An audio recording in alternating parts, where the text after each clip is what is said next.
Bienvenidos a Ciencia Ficción, el podcast donde la inteligencia artificial da vida a relatos de ciencia ficción de autores diversos.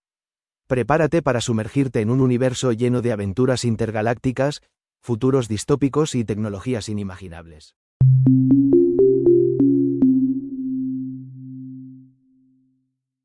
Relato Sueños de Robot, escrito por Isaac Asimov en 1986.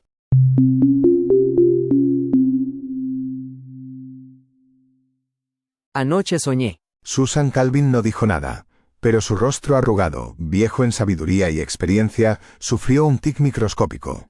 ¿Lo oye? Dijo Linda Rush, nerviosa. Es como le dije. Era menuda, morena y joven. Abría y cerraba continuamente la mano derecha. Calvin asintió, dijo con calma. El Vex, no te moverás, no hablarás y no nos oirás hasta que vuelva a decir tu nombre. No hubo respuesta.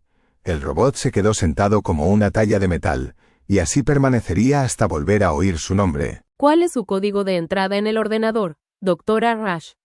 O éntrelo usted misma, si se siente más cómoda. Quiero inspeccionar los patrones del cerebro positrónico. Las manos de Linda tantearon un momento las teclas. Interrumpió el proceso y empezó de nuevo. El delicado patrón apareció en pantalla. Su permiso, por favor, para manipular su ordenador. El permiso le fue concedido por medio de un asentimiento silencioso. Por supuesto. ¿Qué podía hacer Linda, una robopsicóloga novata y sin experiencia contra la leyenda viviente? Lentamente, Susan Calvin examinó la pantalla, moviéndose por ella de un lado a otro y hacia abajo, luego arriba, dándole a una combinación de teclas con tal rapidez que Linda no vio lo que había hecho, pero pasó a verse otra parte del patrón, ampliado. Fue adelante y atrás, recorriendo el teclado con sus dedos nudosos. El viejo rostro permaneció impasible. Observó los cambios del patrón como si estuviesen haciendo complicados cálculos mentales. Linda se extrañó. Era imposible analizar un patrón sin al menos un ordenador de mano. Sin embargo, la anciana se limitaba a mirar fijamente. Tenía un ordenador implantado en el cráneo. ¿O era el ordenador su cerebro, que durante décadas no había hecho otra cosa sino diseñar, estudiar y analizar patrones de cerebros positrónicos? Comprendía de inmediato esos patrones de la misma forma que Mozart comprendía de inmediato las notas de una sinfonía. Finalmente Calvin preguntó. ¿Qué ha hecho usted, Rush? Algo avergonzada, Linda dijo.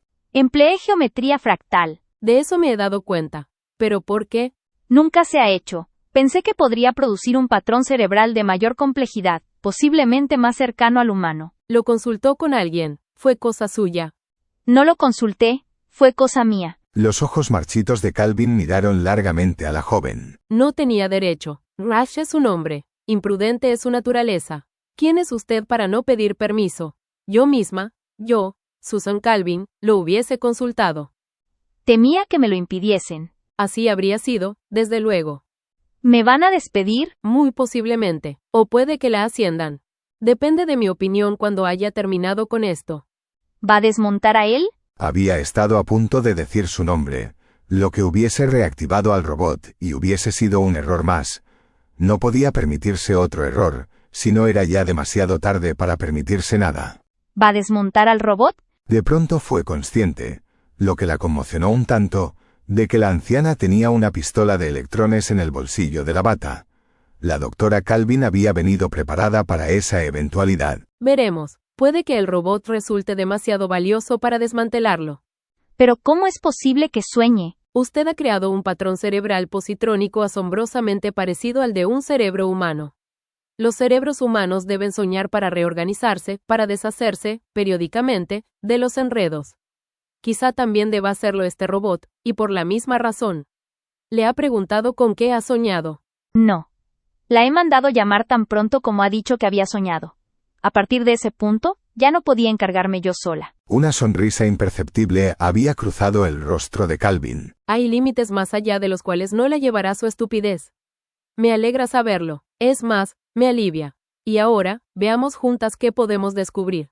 El Vex. El robot giró la cabeza lentamente hacia ella. Sí, doctora Calvin. ¿Cómo sabes que has soñado? Es de noche, cuando está oscuro, doctora Calvin, y de pronto hay luz, aunque no veo la causa de su aparición. No veo nada que tenga relación con lo que concibo como realidad. Oigo cosas. Reaccionó de forma extraña. Buscando en mi vocabulario palabras para expresar lo sucedido, me encontré con la palabra sueño. Estudiando su significado, concluí finalmente que había estado soñando. Me pregunto cómo ha llegado la palabra sueño a formar parte de tu vocabulario. Le di un vocabulario humano, pensé. Así que pensó, me sorprende. Pensé que le haría falta el verbo. Ya sabe, nunca hubiese soñado que. Algo por el estilo. ¿Con qué frecuencia sueñas, Elbex? Todas las noches, doctora Calvin, desde que soy consciente de mi existencia. 10 noches, pero Elbex me lo ha dicho esta mañana. ¿Por qué esta mañana, Elbex? Hasta esta mañana, doctora Calvin, no he estado convencido de que estuviera soñando. Hasta entonces pensaba que se trataba de un fallo en mi patrón cerebral positrónico, pero no he podido dar con él. Finalmente, he decidido que era un sueño. ¿Y qué sueñas? Sueño siempre lo mismo básicamente, doctora Calvin. Los pequeños detalles difieren, pero siempre me parece ver un amplio panorama en el que trabajan robots. Robots, Elbex, y también seres humanos. No veo seres humanos en el sueño, doctora Calvin. Al principio no, solo robots. ¿Qué hacen, Elbex? Trabajan, doctora Calvin. Veo algunos dedicados a la minería en las profundidades de la Tierra, y otros trabajando bajo el calor y la radiación. Veo algunos en fábricas y algunos bajo el mar. Calvin se volvió hacia Linda. Elbex solo tiene 10 días y estoy segura de que no ha salido de la zona de prueba. ¿Cómo es que conoce tantos detalles sobre robots? Linda miró hacia la silla como si quisiera sentarse, pero la anciana estaba de pie, y eso significaba que Linda también debía permanecer de pie. Dijo con un hilo de voz. Me parecía importante que supiese sobre los robots y su lugar en el mundo. Pensé que estaría especialmente capacitado para la tarea de supervisor con su nuevo cerebro. ¿Su cerebro fractal? Sí. Calvin asintió y se giró hacia el robot. ¿Viste todo eso, bajo el agua, bajo tierra, en la superficie y, supongo, que también en el espacio? También vi robots trabajando en el espacio. Fue ver todo eso, con detalles distintos dependiendo de dónde miraba, que me hizo comprender que lo que veía no se correspondía con la realidad y me llevó a la conclusión, inexorable, de que estaba soñando. ¿Qué más viste, Elbex? Vi que todos los robots se inclinaban, bregando afligidos, que todos estaban agotados por la responsabilidad y la preocupación, y deseé que descansaran. Pero los robots no están inclinados, no están cansados, no precisan descanso. Así es en la realidad, doctora Calvin. Sin embargo, hablo de mi sueño. En mi sueño me parecía que los robots debían proteger su propia existencia. Estás citando la tercera ley de la robótica. La cito, doctora Calvin. Pero tu cita es incompleta. La tercera ley es: un robot debe proteger su propia existencia siempre y cuando eso no entre en conflicto con la primera o la segunda ley. Sí, doctora Calvin, esa es la tercera ley en la realidad, pero en mi sueño la ley terminaba con la palabra existencia. No se mencionaba la primera ni la segunda ley. Pero las dos existen, Elbex.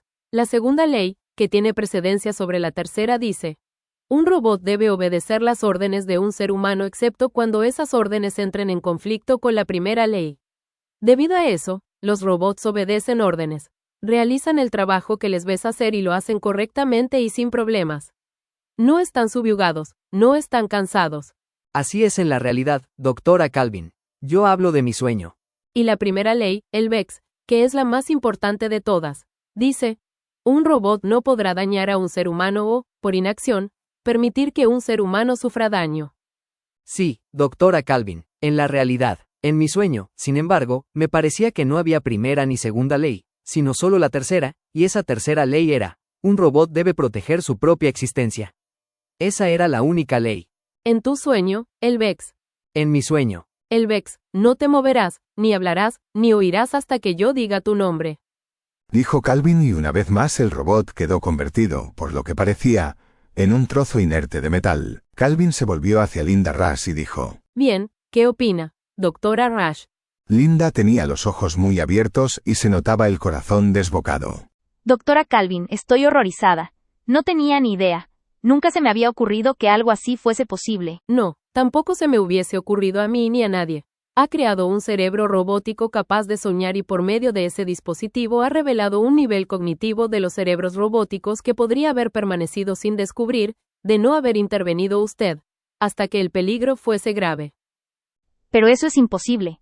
No puede ser que los otros robots piensen igual. Como decimos de los seres humanos, no conscientemente. Pero ¿quién hubiese podido pensar que había una capa inconsciente bajo los senderos positrónicos más evidentes? Una capa que no estaba necesariamente bajo el control de las tres leyes.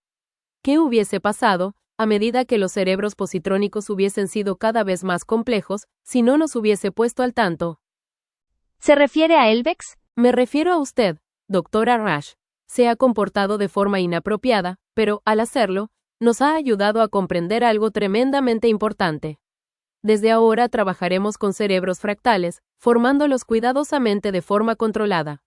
Usted participará, no se la penalizará por lo que ha hecho, pero a partir de ahora colaborará con otros. ¿Comprende? Sí, doctora Calvin.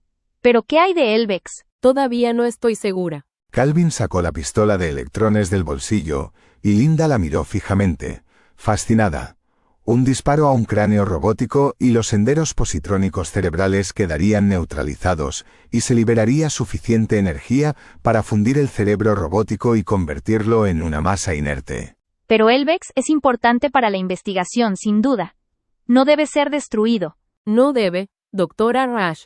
Creo que esa decisión la tomaré yo. Depende por completo de lo peligroso que sea Elbex. Se embaró, como decidida a que su cuerpo envejecido no se inclinase bajo el peso de la responsabilidad, y dijo: Elbex, ¿me oyes? Sí, doctora Calvin, dijo el robot. Tu sueño proseguía. Antes has dicho que los seres humanos no aparecían al principio. ¿Significa eso que aparecían luego? Sí, doctora Calvin, me parecía, en el sueño, que finalmente aparecía un hombre. ¿Un hombre, no un robot? Sí, doctora Calvin, y el hombre decía: deja partir a mi pueblo. ¿El hombre dijo eso? Sí, doctora Calvin. Y cuando dijo, deja partir a mi pueblo, con las palabras, mi pueblo, se refería a los robots. Sí, doctora Calvin, así era mi sueño. ¿Y sabías quién era el hombre, de tu sueño? Sí, doctora Calvin, lo conocía. ¿Quién era? Y Elbex dijo: Yo era el hombre. Susan Calvin alzó de inmediato la pistola de electrones y disparó, y Elbex dejó de existir.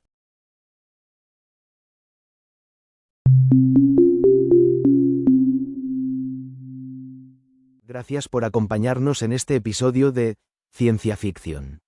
Esperamos que hayas disfrutado del viaje a través de estos fascinantes relatos de ciencia ficción. No olvides suscribirte a nuestro podcast para no perderte ninguno de los emocionantes episodios que tenemos preparados para ti. Nos puedes encontrar en todas tus plataformas favoritas: Spotify, Amazon Music, Apple Podcasts, YouTube Music y muchas más. Si te ha gustado este episodio, por favor, comparte el podcast con tus amigos y déjanos una reseña. También te invitamos a visitar nuestro podcast hermano llamado Ciencia, donde analizamos artículos científicos. Tu apoyo nos ayuda a seguir explorando nuevos mundos y a llevarte más historias increíbles. Hasta la próxima aventura, y recuerda, la imaginación no tiene límites.